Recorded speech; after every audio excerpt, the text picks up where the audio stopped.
आजम खान को उम्मीद थी कि सुप्रीम कोर्ट से उन्हें राहत मिलेगी, लेकिन सुप्रीम कोर्ट ने उन्हें उत्तर प्रदेश के हाई कोर्ट जाने को कह दिया।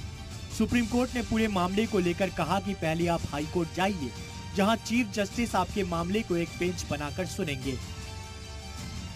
बता दें कि जौहर यूनिवर्सिटी का मामला इलाहाबाद हाई कोर्ट में पेंडिंग है, लेकिन वहां मामले की समाअत में लगातार देरी होने का हवाला देकर आजम खान ने सुप्रीम कोर्ट का रुख किया था, लेकिन उन्हें वहां राहत नहीं मिली। अब सुप्रीम कोर्ट के हुक्म के बाद इलाहाबाद हाई कोर्ट जौहर यूनिवर्सिटी की पिटीशन की तुरंत सुनवाई करेगा। जौहर यूनिवर्सिटी की ओर से उत्तर प्रदेश सरकार के जमीन से जुड़े फैसले के खिलाफ इलाहाबाद हाई कोर्ट में पिटीशन दायर की गई है। जौहर यूनिवर्सिटी को चलाने वाली ट्रस्ट के सदर समाजवादी पार्टी के सीनियर लीडर और साबिक वजीर आजम खान हैं।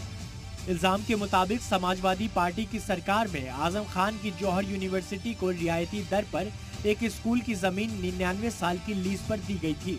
लीज की शर्तों के वायलेशन की बुनियाद पर मौजूदा सरकार ने इन्हें मंसूख कर दिया है।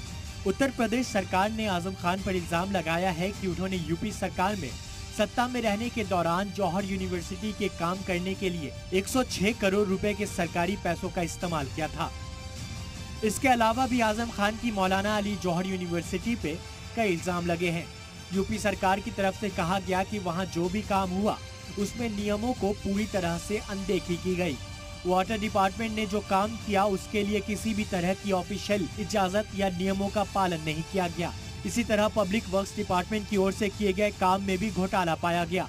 इन सभी मामलों पर ही सुप्रीम कोर्ट ने सभी फरीक को सुने जाने के लिए मामले को यूपी हाई कोर्ट में ट्रांसफर किया है, जिससे आजम खान फरीक को झटका लगा है।